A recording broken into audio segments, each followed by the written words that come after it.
Hello, and welcome to the Astrology Show podcast with astrologer Shelley Overton.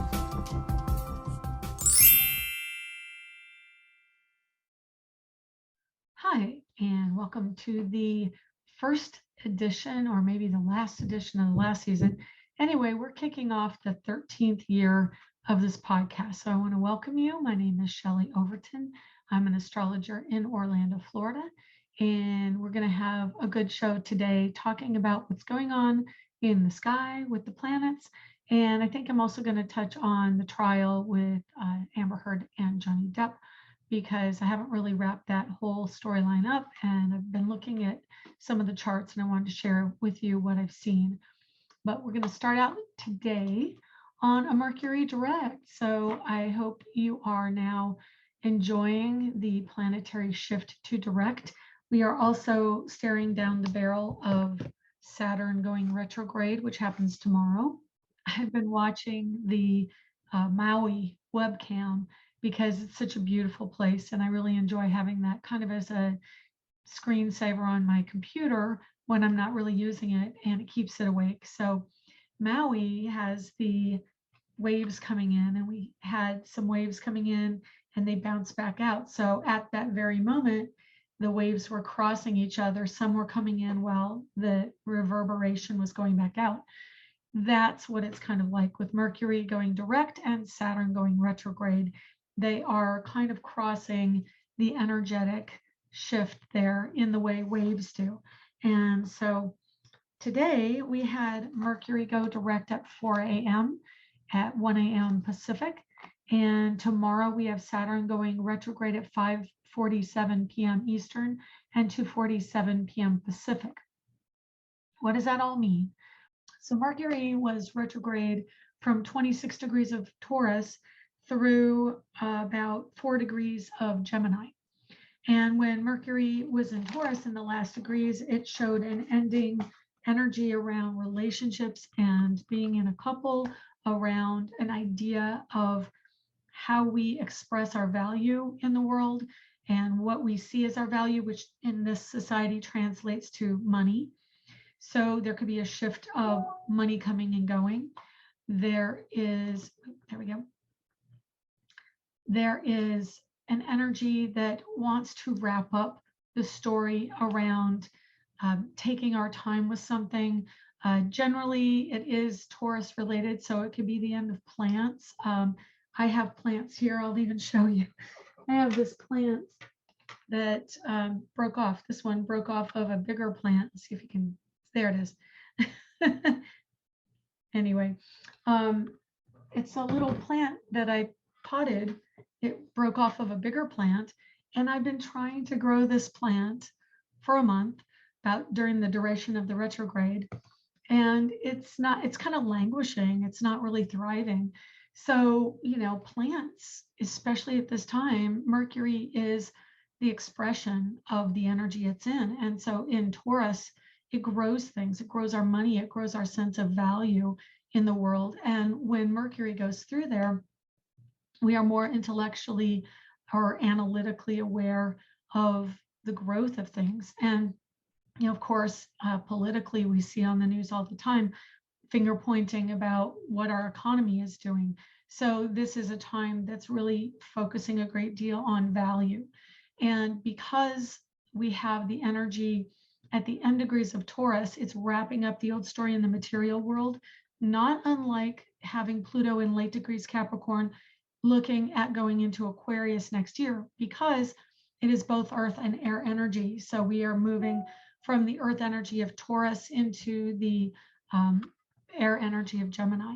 And Mercury is immersed in the final degrees of that storyline that's been going on for a couple months about where are we in a relationship with our commitment to someone. And it's a commitment that focuses more on how we benefit versus the same energy in the 8th house, or the opposite of Taurus, because Taurus is self-value, where the opposite, Scorpio, is how we are valued by others. And so when that happens, we see more of an energy that connects us to someone else. How do they see us? What do they value in us? So it's kind of an externalization looking back versus internal looking out with Taurus. That's a big story right now as we see Mercury going into Gemini. Mercury in Gemini is about communication, about ideas and understanding intellectually what's going on with how we express information. Information is expressed technically, technologically, through the media, through social media or internet, broadcasting, journalism, any of these things, education, educating youth. So when we have Mercury looking at going back into Gemini, which he does fairly soon, let's just look at when that happens. Around the 13th of June, Mercury goes back into Gemini. And so about 10 days from now, we're going to see this information coming out that maybe was hidden or we were struggling with over the course of this Mercury direct, then retrograde, back into Taurus, then direct and back into Gemini. So we really see a storyline around earth and air. We see a storyline about understanding. We see storylines about children, youth and education, which can also relate to the Texas shooting. We see an awareness of what we want to express and an ending of something that we had been relying on, because that's what Taurus does. Taurus is very steadfast and thorough and very slow moving. When Mercury, a very quick-minded planet, triggers that quick-mindedness in Taurus, it can bring a little bit more anxiety because Taurus feels the comfort zone is more earthy, more grounded, the slower, thoughtful process, where Mercury in Gemini is going to be quick information. We see it, we get it, we express it, we move on. See it, understand it, express it, move on. And so you can really burn through understanding very quickly with Mercury in Gemini. And that also can affect how we get our postage, how we get anything going through the mail, because the post office and postal energy is ruled by Mercury, the fleet-footed messenger of God. So we see that maybe something we were expecting didn't come when we thought it should, or we will return it. My son ordered something through the mail and realized it wasn't what he needed. So now he has to return it, and Mercury goes direct. So now that item is going back. We can see that under this energy.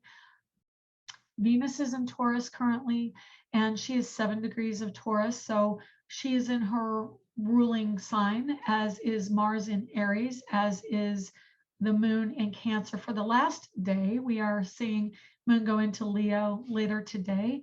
Knock wood that's going to go smoothly for the podcast. So he actually moves in fairly quickly. It is 2:32 p.m. here where I am, and the moon moves in at 2:38. So literally 6 minutes from now. Hopefully the podcast will be fine all the way through. We'll see how it goes.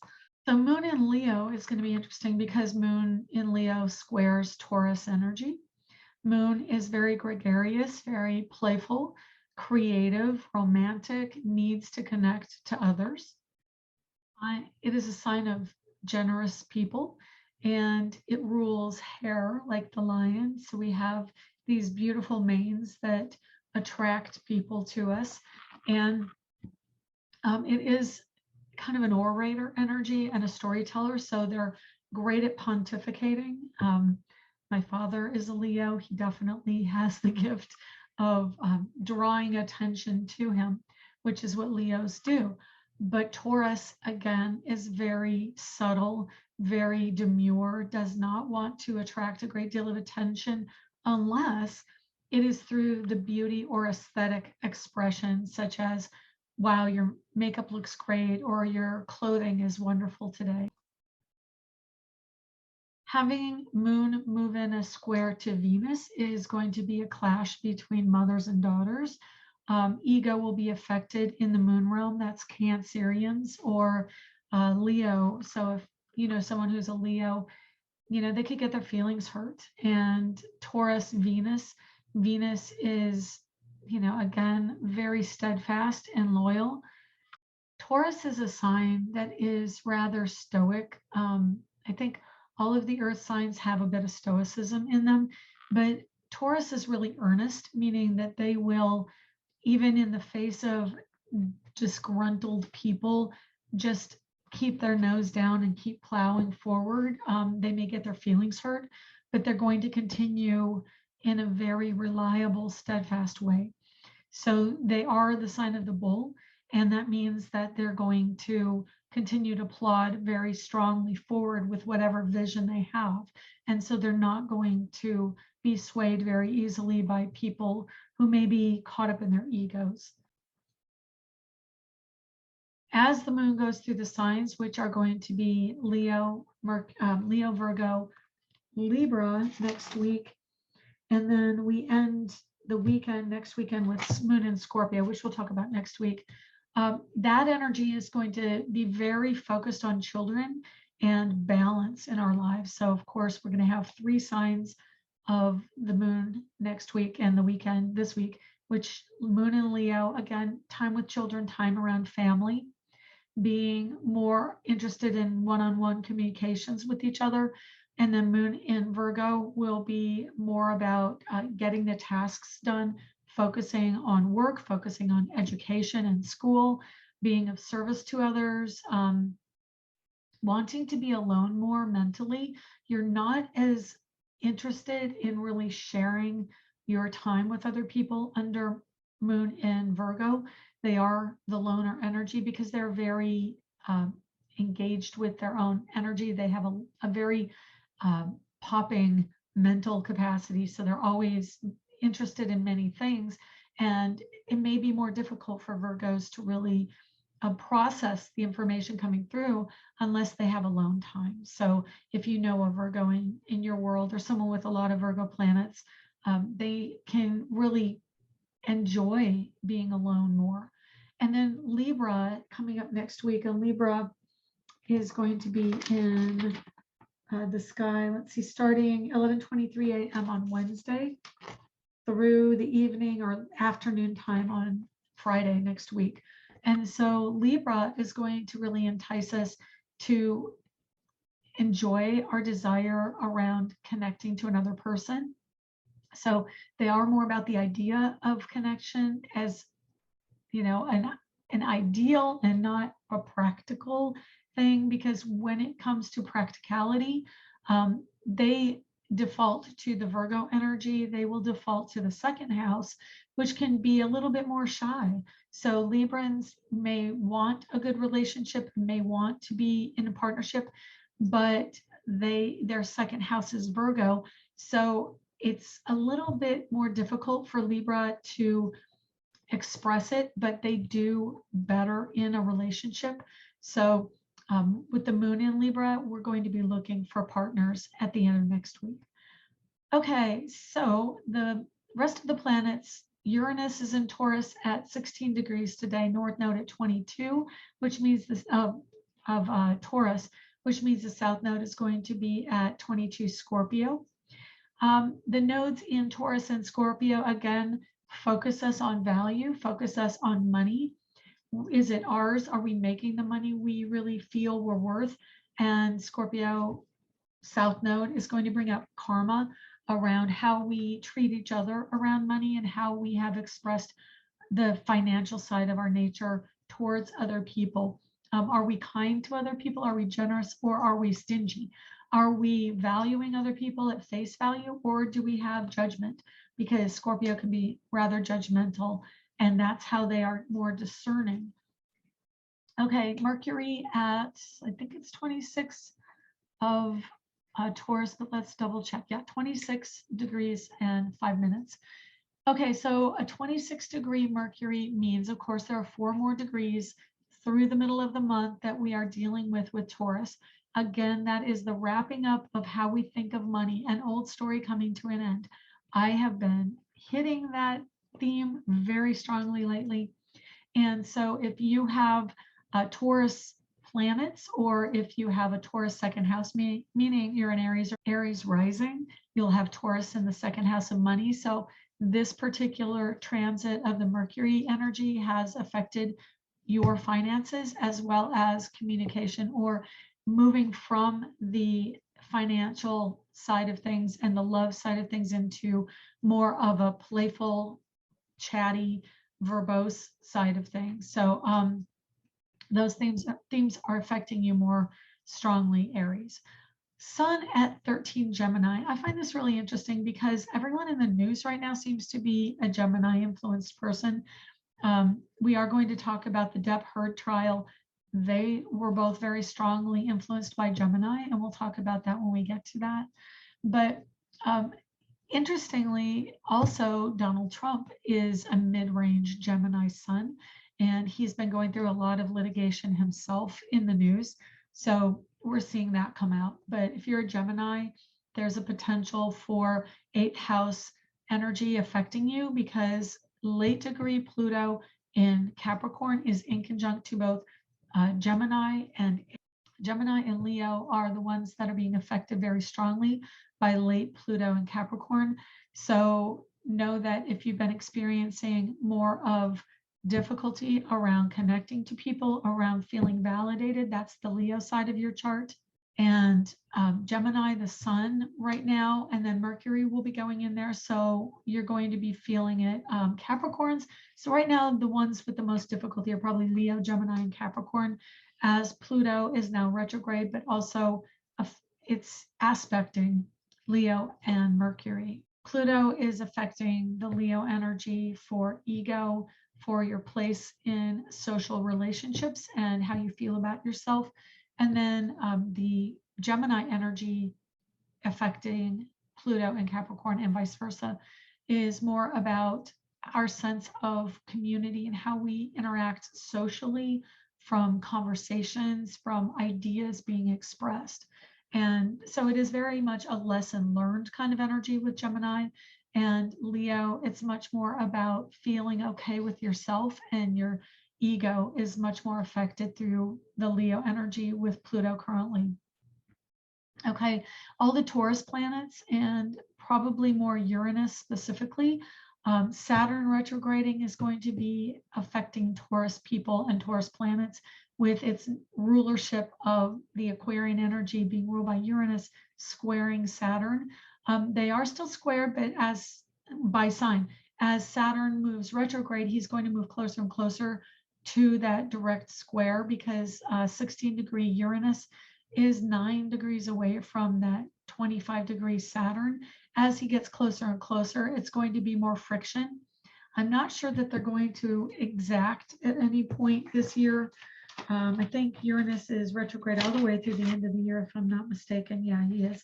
He gets to 15 degrees, and Saturn is at 22 after he goes direct. So the hardest point for Saturn Uranus squaring will be October this year, when they are exact in square at 18 degrees. So look for tremendous shift and change come October this year. And so that affects Leo in the square opposition energy of Aquarius Taurus. It affects Scorpio opposition to Taurus, square to Leo, and then Saturn in Aquarius. Leo time of year is going to be more difficult for Scorpio and Taurus and Aquarius, in July.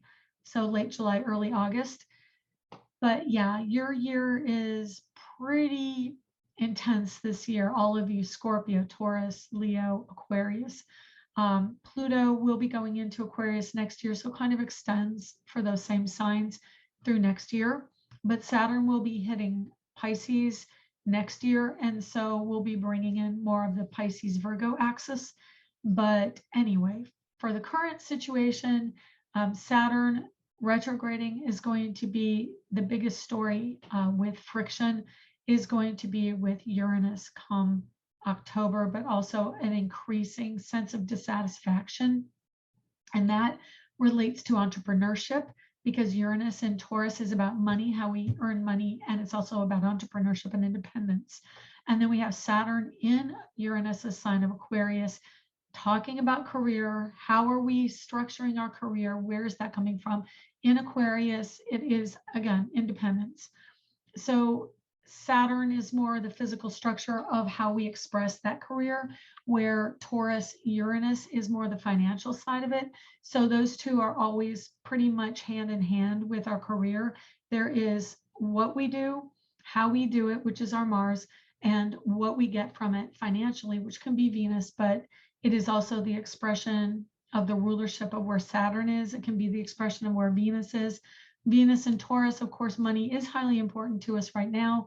Uranus is an air energy. It rules an air sign. So it's going to be detachment from finances. As Venus gets closer to Uranus, we are going to see more of a detachment from financial endeavors. In other words, we're going to see an increase in profit taking. We're going to see a detachment from the emotionalism associated with money. We are getting challenged with our value system. This is the time inflation is getting bigger. So Venus in Taurus means we want the money.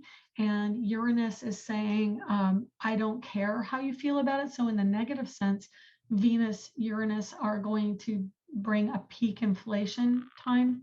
And then as Venus crosses over to the North Node, it will be an awareness of how our values are associated with what's going on in the financial markets, and we will adjust accordingly. We will see a big shift as Venus goes over Uranus, because I think we're all kind of at a break point financially between the pandemic and what's going on with oil driving gas prices, and we can't move about freely, which again is a Uranus energy. It's a Jupiter energy.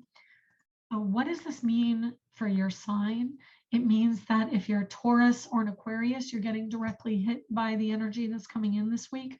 And, Neptune is pretty much at 25 Pisces, not doing a whole lot, but it's actually still in positive aspect to Pluto, even though Pluto's retrograde. So those who are Pisces influenced are going to still have to reevaluate the creative energies, because Neptune rules art and the arts. It rules photography and film, the entertainment industry, and it's the collective emotional energy going around. Where Pluto retrograde, of course, Pluto rules deep psychological issues.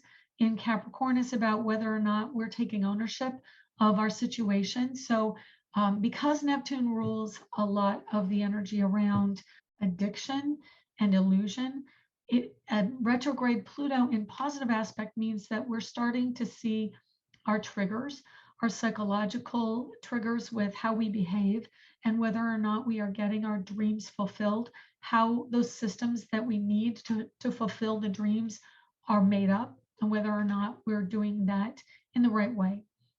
Because Pluto really only has a couple retrogrades in Capricorn left before he is fully in Aquarius, I would say utilize this energy. I've got chills with this. You really utilize the energy of Pluto retrograde in Capricorn to kind of clean house, to get your systems in order, clear the clutter. Went through my clothes today, closet, getting rid of the things unnecessary, going through all of the organization of the excess amounts of art supplies in my environment.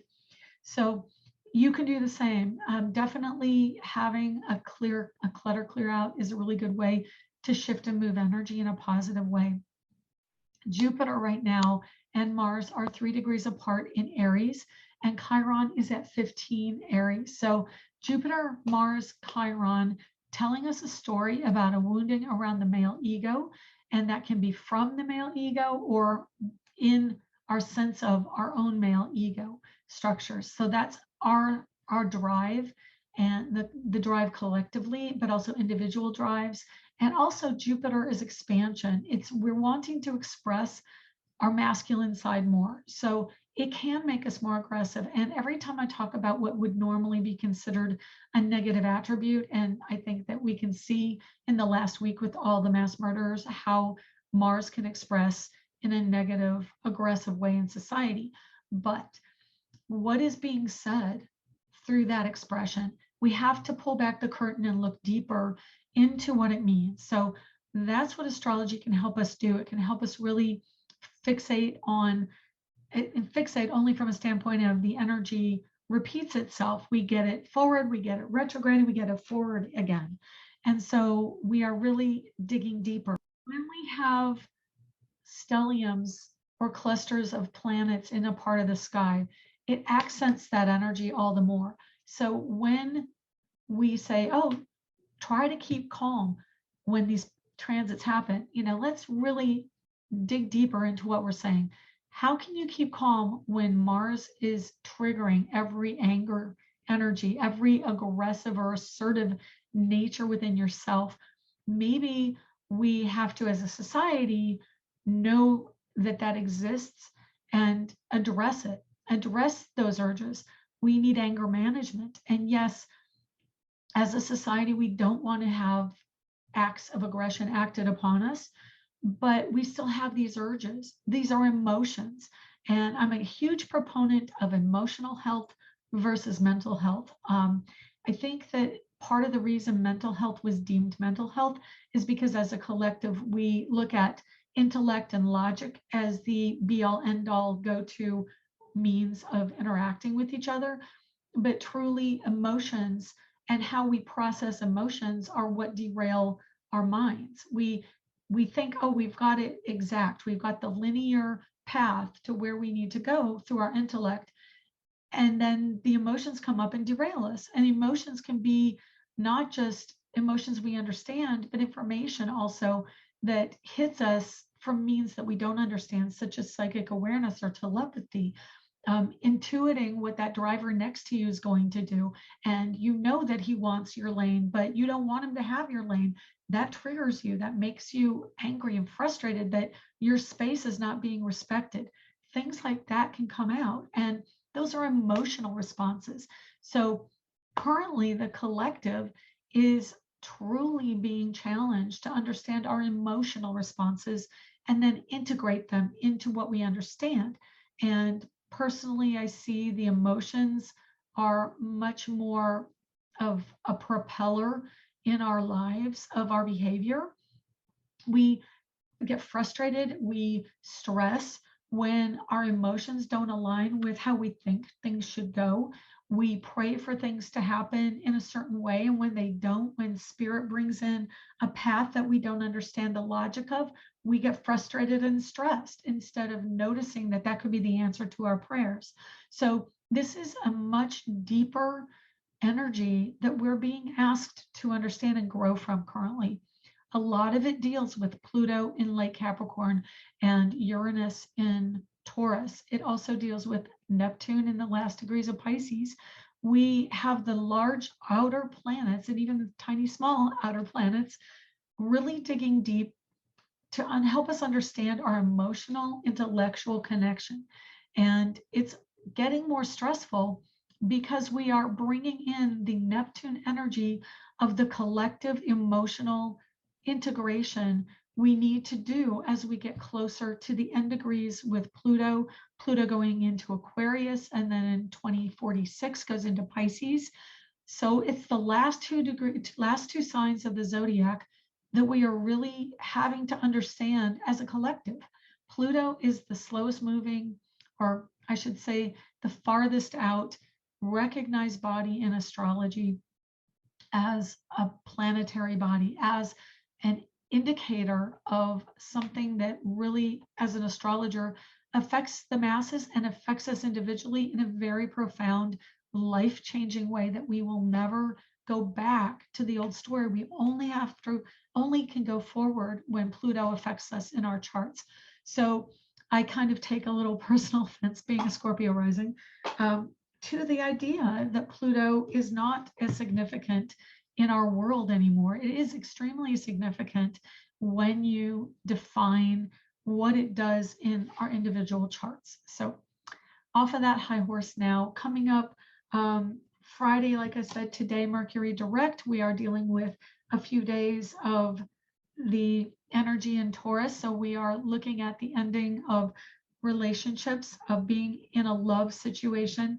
We are looking at the ending of a financial burden or a financial toll, or even something that we tried to grow, which can be an investment, could be stocks, it could be anything around even a look, an aesthetic look. We're changing up our clothes. We want to get rid of old clothes. We're going to get new clothes. So anything Taurian, which is Venusian, feminine, aesthetic, and value-based.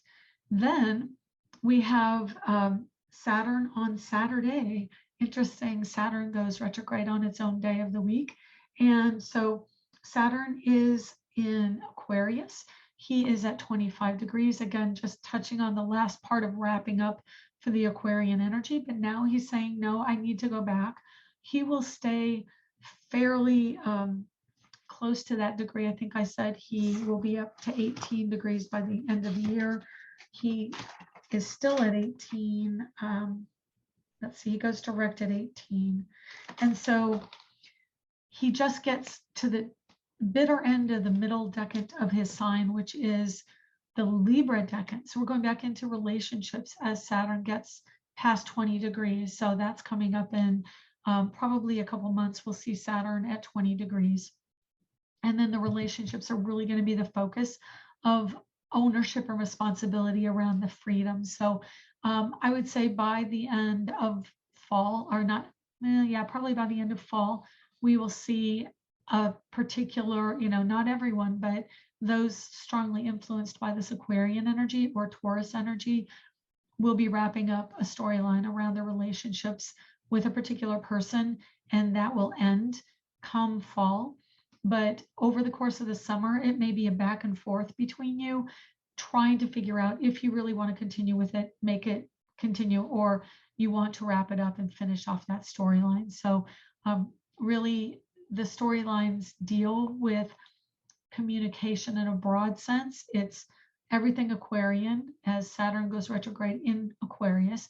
It will be technology, expression of science, technology, engineering, math, going back to reevaluate if you truly want to be surrounded by these specific technological energies. Taurus is retail. Taurus is the material goods associated with technology, so it can also be the appliances or computers associated with that. Aquarius Saturn is our career, our entrepreneurial bent. Are we getting the freedom we need in what we have to express on a collective sense? This is the time of the Great Resignation, where 30% of people have basically stopped working in their chosen fields and are not necessarily moving on in the same way they were. So we are seeing that employees are at an all-time premium right now. And that is Pluto moving towards Aquarius and Saturn in Aquarius. Also, that square with Uranus, it affects the masses. So if you're wondering what caused that, that's what caused it. Okay, Jupiter joining, already joined with Mars, but still in Aries energy. He is going to basically hit degrees he hasn't been to for about 12 years as he's going direct. And then when he gets ready to retrograde this summer, he will be going backwards and we'll reevaluate those new expressions that we had under Aries. Is this really the best way? Going back into Pisces and reevaluating how we stand on collective emotional issues. I do see Jupiter retrograding back over Aries into Pisces as being a very big storyline around guns, around African Americans. I'm going to touch on a little bit about the Johnny Depp Amber Heard trial and the outcome. So they went to deliberation on Friday, May 27th at 3:02 p.m. Eastern, Fairfax, Virginia. That gave them a Libra rising at 5 degrees. This is the jury, by the way, and a descendant of that 5 degrees. It put, amazingly, Moon, Uranus, North Node, and Mercury all in the 8th house of legalities. It put Jupiter, Chiron, and Venus in the partnership house and the marriage house, which they're evaluating what came out in that marriage. And then Mars at that time, I'm going to look real quick here, was at 2 degrees Aries, just below the horizon, because again, it was a 5-degree descendant. So, 2 degrees of Mars coming up on the descendant, that alone puts Mars on the energy of the marriage. It's, the aggression, the male energy. And then it wraps up, interestingly, just below the descendant is Mars, and just below the cusp for legalities is Venus. So it's really interesting that they are polarized to each side of that marriage energy. And then Jupiter in this chart is right on Chiron, splitting the difference between Mars and Venus. So that's really fascinating for this case. We do have the Jupiter energy right there on the descendant at the time of deliberation. But if you're looking at an overall picture between the two interactions with Amber Heard and with Johnny Depp, I will just get into what I thought first before I give you what I see in the chart. Before it deliberated, I felt that they would have a split decision. It was part of the nature of having Uranus in Taurus, because Taurus rules, in my book, Taurus is the physical aggression of abuse. Uranus in Taurus is unexpected, and it is the collective. So it kind of overarchingly points to the family energy, or all of us, as opposed to one individual. And then you had Mercury at the end degrees of the deliberation legal house.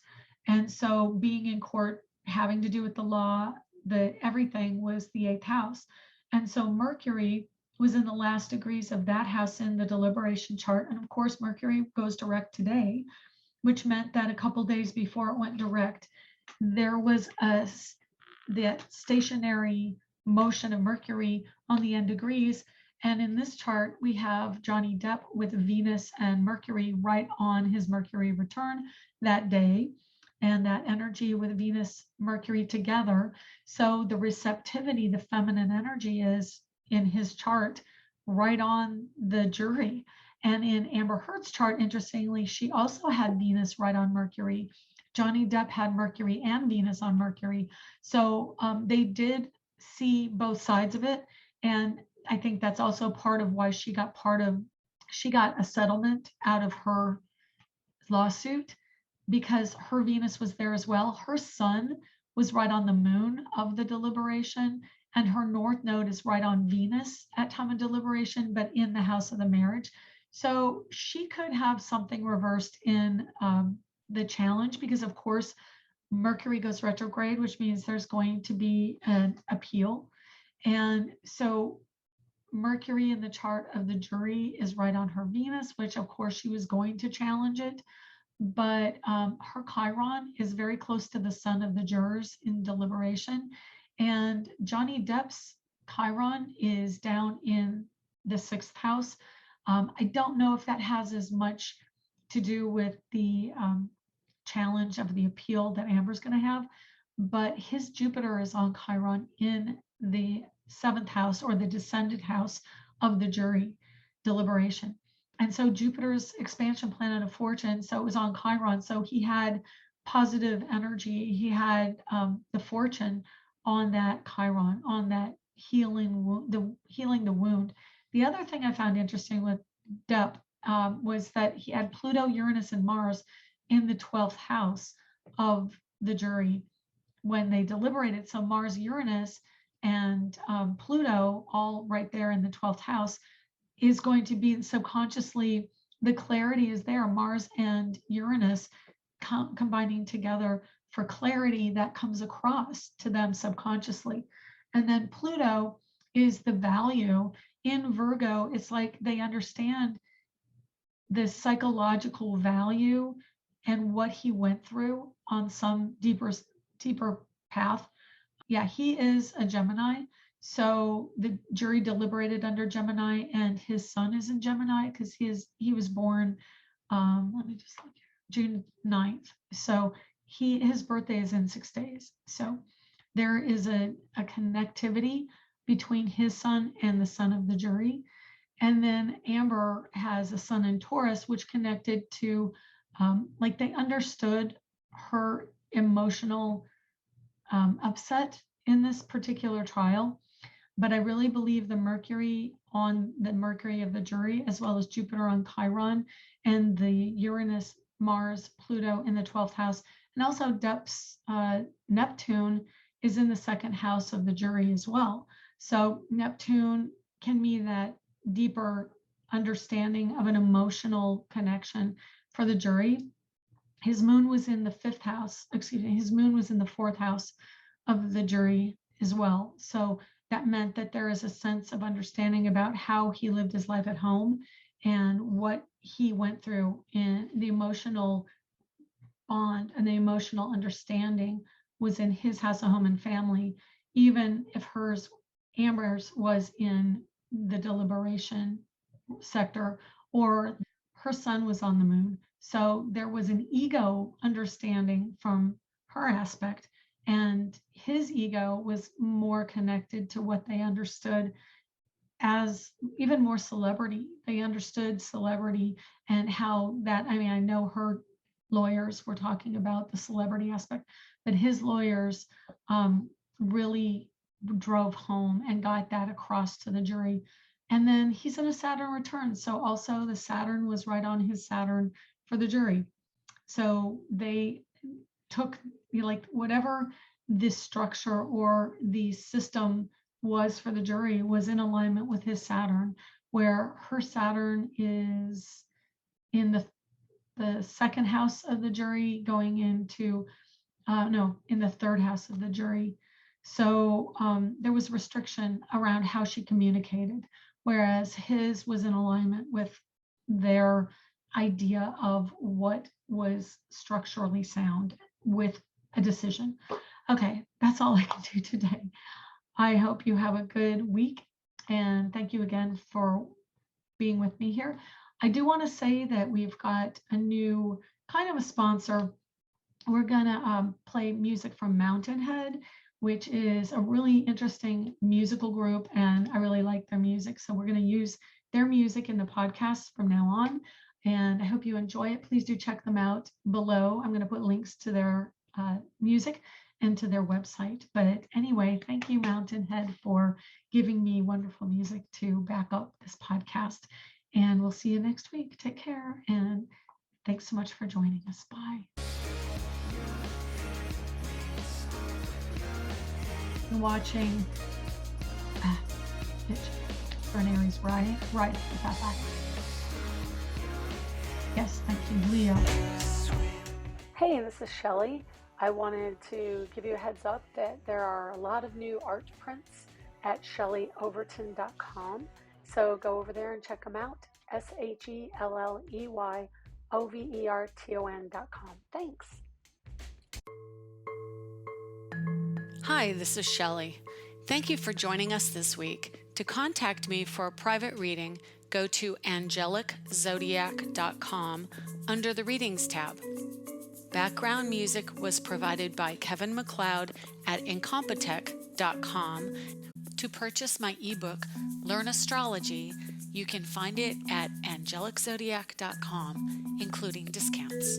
Be sure to check back next week and subscribe through iTunes at Astro Energy Astrology Show.